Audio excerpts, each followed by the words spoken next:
Greetings, Graham Warren. Working with you on the last clip in this series, in this playlist, deals with the four lenses. Utilization matters, pooling matters, variance hurts, and psychology matters. So I'd like to spin through each of these topics and then just think, briefly about how they offer some insights about the neighbor's case study. So start with utilization matters. And you can see in this Gemini-generated um, image that there's a piece here about maximize resources, minimize waste. So in fact, that's a bias. One of the insights from this class is going to be that, in fact, you don't want to press all the way up to 100%.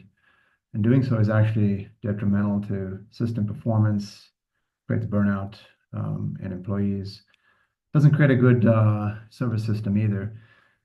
So adjusting the utilization levels to a point where wait times are sustainable, acceptable, where baristas are able to offer sustainable emotional labor in providing warmth and intentionality and so forth around the coffees and the teas and the beverages they're making. And still serves the profit objective, obviously. So there's a lot around this utilization piece to make this to make your coffee shop design sustainable. All right, let's move on to pooling matters.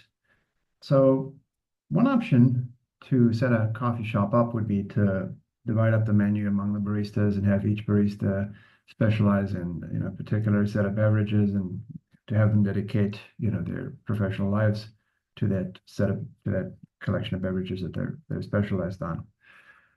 There are definitely some pros and cons to this, but the question is, should you pool all the baristas or not? And how does that impact performance?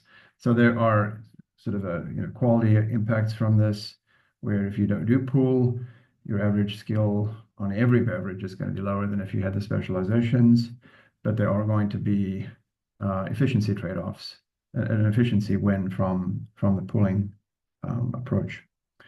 So that's the pooling matters topic.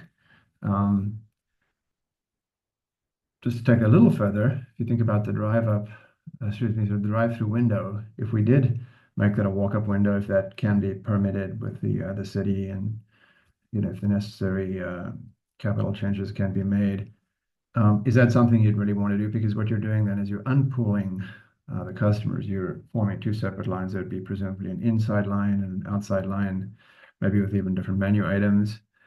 So that's sort of reversing the pooling of the customers, and how impactful would that be is a question. Let's move on to variance hurts. This is a big one in this case.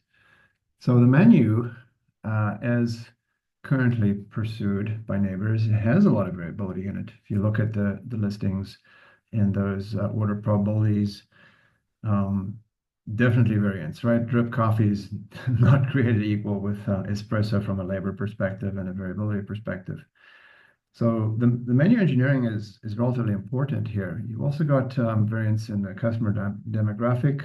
You've got let's say, affluent professionals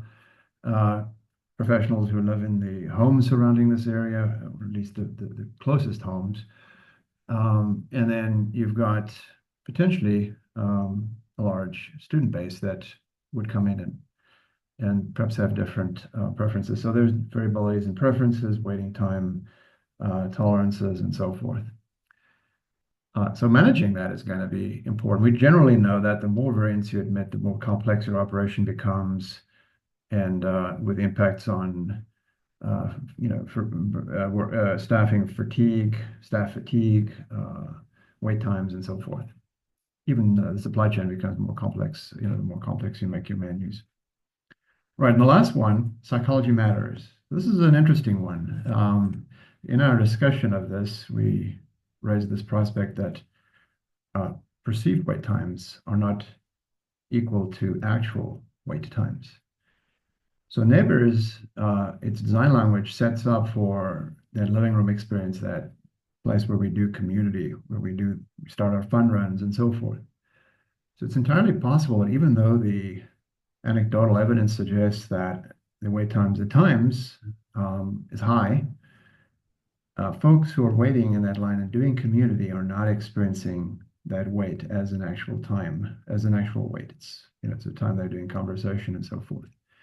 So to the extent that this is true, that the perceived wait times may be low, maybe you don't have this tension between the artisanal, um, handcrafted coffees and teas and efficiency, that trade-off of going specialized and handcrafted.